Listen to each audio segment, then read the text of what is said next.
Hello, everybody. Welcome to Pearls of Wisdom. I have a short card reading for you today. I wanted actually to do this reading on Sunday, but when I was ready, sitting on the computer and everything, and then I had no internet. It was very weird. So somehow it seems it didn't work out for the reading. But anyway, I have I have had to draw new cards for today, so I don't know if I made a mistake in drawing the cards, that it was not the right thing. So anyway, let's see what happened, and I will do it now. Now what I do is, again, I share the screen with you so you can see the cards. They are quite auspicious. Um, and it is also these cards can be very misunderstood. So let me tell you about the slay the ego. Now, first of all, it is really important that we keep the ego. The ego is kind of the vessel that is carrying our soul, that is carrying the real divine energy and allows the divine to see through our eyes, to feel, to taste, through our senses. So slay the ego cannot be interpreted as let go of the ego or kill the ego in that way. But the symbols here are very clear. What is here? See, the main thing that is slayed is the head. That is connected with the mind. Now, what is so difficult to understand, really understand under, is the difference between polarity and duality. Some people may even use it the opposite way around, but this is how I have heard it and learned it myself. So, duality is we live within judgment. There is good and bad on top of the what is yin and yang. Polarity is yin and yang. This is breathing out, breathing in. You cannot just breathe in or breathe out. Nothing of neither is good or bad. It just is. And that what polarity is. Polarity is to allow us to have experience. And duality is actually connected with the mind, with the two brain half. And then we judge, we have thinking and we have feelings, emotions. And I would more point towards emotions here because the feelings are the underlying part, and the emotions, energy in motion, would be the waves on top of the water. They can go very high and very low. They can be very calm, very quiet. And we have the next picture that you can see here, the quiet water and the creation card. So that we are able to create in the light with the experience of the true divine within. That is important, that we are grounded. And that's again the symbol of the lotus flower that is very often talked about in Buddhism in this area, that the lotus flower needs the mud to be rooted, to be nourished, to be able to open up to the sky, to open the petals, to open up to the sun, to the light, so that we can function. That is the nourishment. And going back to the first card here, see here is what is the head that is slayed, mainly here the eye. So when we look out, when we look at things in the world, they might seem really bad or really good. It doesn't matter. Both, but both of it is about duality. And unfortunately, so many times we have to experience really bad things that hurt, that we are able to move forward. As long as everything is okay, is good, we become lazy and don't move forward.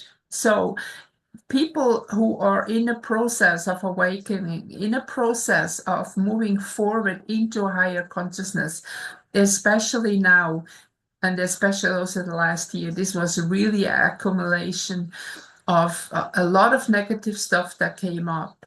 And this has something to do that our personality is not just one, that we have been here many times within the false matrix being forced to reincarnate, to come into this cycle, not really by free will, but because we went through the wrong gate. And I was talking about that in some other readings, that I have seen that when I was working with the redeeming souls, that the Illuminati or the Cabal or whatever you want to call them, that they have inserted another gate in front of the real gate, like, the false matrix is inserted in front of the true divine cosmic matrix, whatever words you want to use. And this is the white light. And this is also the very dangerous part, that go to the white light. Everybody tell that, you believe it, you run to the white light, and you bang, you're in the wrong gate.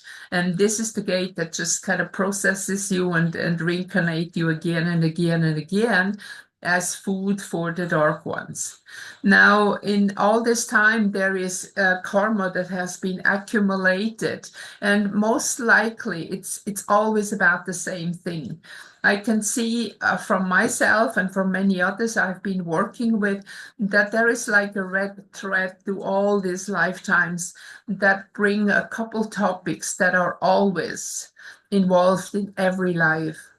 And this is highlighted in this life, so exaggerated in some parts, but it really hurts. And for many people, it falls into the body. And that means that if we don't process it, then it falls into the body as a symptom. And the symptom is something we can understand. When we have not looked at the topic when it came into my life, so I just push it away. No, I don't want to have anything to do with it. And these are generally the taboos that we are not allowed to look at, which is, again, a brain construct, a dogma that we are not getting it, that we cannot figure out what's really going on. So a lot of people have to face things that are nearly impossible to face. So therefore, they manifest themselves within the body as an illness, as a symptom. And our symptoms are also actually speaking a very clear language. I mean, every organ has a very clear purpose in our body. For example, the lung is here that we breathe in, we breathe out, and the air that we breathe, we share with everybody. And it's the same air that was here already 1,000, 100,000, whatever years ago. It's still the air, and we share the air with everybody. So the lung has clearly something to do with communication. So if you look very clearly at the organ, what the organ is doing in your body, you can see the topic that is behind that manifestation of illness that you have to work with. And I want to address here something else that has been quite a big topic lately, is also about, I'm a healer. No, you're not. Nobody is. It's also a construct with the words again. I remember I had many years ago, we did a lot of ceremonies when I still was living in Chiang Rai, and we had very beautiful ceremonies, and full moon and all kind of ceremonies for certain celebrations that we had more in the earth celebration, including medicine wheels we did. And there was one guy who came one day. He was a tourist, and sometimes they gather, they meet us, and he come to me and says, "I'm a healer." I say, "So what?" "I'm a healer." And I say again, "So what?" So I had to talk a little bit about it. And again, you can only heal yourself. I can cook for you, but you have to eat it. I can give you medicine, but you have to eat it. I can assist you to heal, but the healing is up to you. And this is something which is very, very important. So it's easier or better to say, I assist people to heal, or just use this kind of words. It is much easier. So that's also part. See, this is a typical ego overtaking of the ego when you say, I am a healer. No, you're not. The I am is very difficult anyway, because you 100% identify with what you say I am. So for just another very easy sample, start to watch out. For example, I say, I'm hungry. No, the I am is not hungry. It never is hungry. It's your body, it's your personality. So in German, it's easier. You say, I have hunger, and that's more close. So you start to change your words, and instead I am hungry, say I feel hungry, I feel tired. Don't say I'm tired, I'm sick and tired of this and that. Okay, you are sick and tired, and that's what manifests. But if you say I feel about this and that, then it's easier to shift the energies. Now, this is all about to slay the ego and not to kill it, because we need the ego. It's like the jar that holds the water. If you smash the jar, the water's gone too. So now the next card, and here is the self-created. And that's again the very important thing. Don't blame others for whatever is happening to you. You have created these circumstances because that's exactly what you need to experience in the here and now, that from the highest perspective of yourself, with capital S, from your divine self, is important that you have to look at. So it's always like the details we stumble about, not the big thing, the big project, but there are these little things that drive you nuts. And that's exactly the point, because these little things are the things that we need to pay attention. The big picture is always something we cannot change, because again, I am the microcosmos within the macrocosmos. If I change myself, I change the whole. So all we can do in the moment is work on ourselves. Whatever is happening on the political landscape, let it happen. This is still duality, absolute duality, because there is number one on top of everything is judgment. The good guys, the bad guys, that's okay. I mean, they can play that game, and it maybe has, no, certainly it has to play out now, and we can learn from it. But that's not the game that brings us closer to ascension or awakening. That is important. Now, see the last card, the Joker. And I like that in the Dakini Oracle, that it's not like a fool. The Joker is the one that has mastered the game. Look, he has so many hats. He observes, and that's what we have to do now. We have to look, we have to observe and understand that the life that we have is kind of a maze. And beside that, you can see the rune inside of that maze, which is actually a sacred sun symbol, is the swastika that has been misused and turned around in the Second World War, the whole Nazi movement. And we can see on one side the dice, and at the other side, at the bottom of the card, is the world, and there is a book. And he has some pearl chain around his holding by his hand. So this is the vanity, this is the world, this is the chances, so-called chances. And the book is all that what you have learned. And on top of the head, he has a lotus flower that is about to open. You see the bud, and you see on top it that starts to open up. And that's exactly what it is. Now we have to observe, and we have to act according to what is happening to us. Don't react in emotional turmoil. Sit back first and observe, and choose to act instead of react. This is the way to awakening. We have two paths in the moment. We can be on a matrix that is more benevolent, that is more happy, that is more abundant or whatever, but this is not the path into the higher, in the higher consciousness, in the higher realms. Of course, in the higher realms, we have also all of this, but without judgment. There it is absolutely normal. And I have also mentioned that before.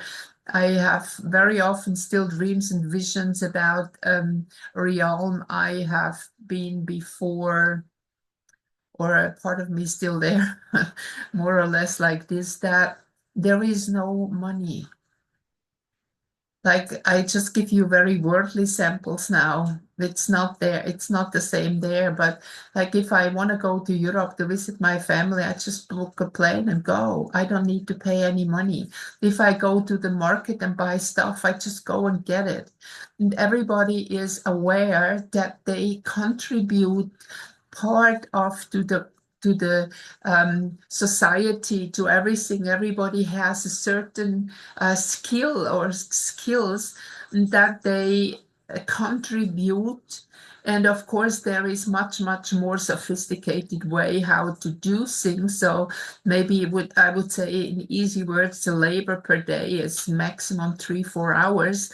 And we live in abundance and everybody just get what they want. So like a thief, that is something that we don't know there, or cheating each other. You cannot even cheat, you know. This is a complete different consciousness level. That is enlightenment, and that is what is the higher consciousness, the 5D plus, and not just staying more or less on 3D and focus on material wealth. And I have more now, I get more money, I get more this with this new government, blah, blah, blah.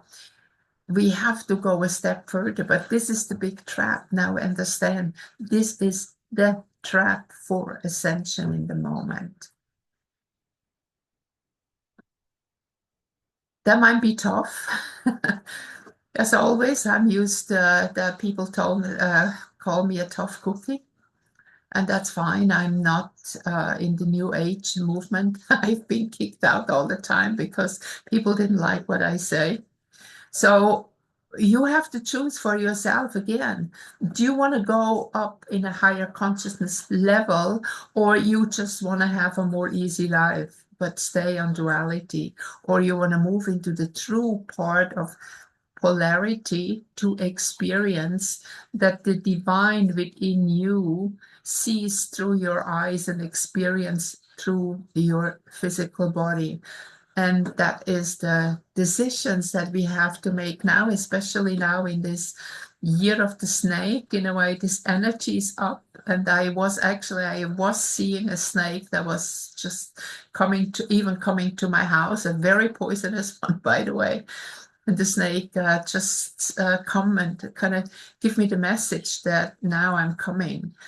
And I heard, actually, I didn't know that before. Do you know that it's never ever a coincidence if you are bitten by a snake or a scorpion or something like that, that this always have a deeper purpose. And I just experienced that with scorpions. So please think about that. I give you something to ponder, and I will see you next time when I do my moon reading. All the best, and I hope to see you soon again. Bye bye for now.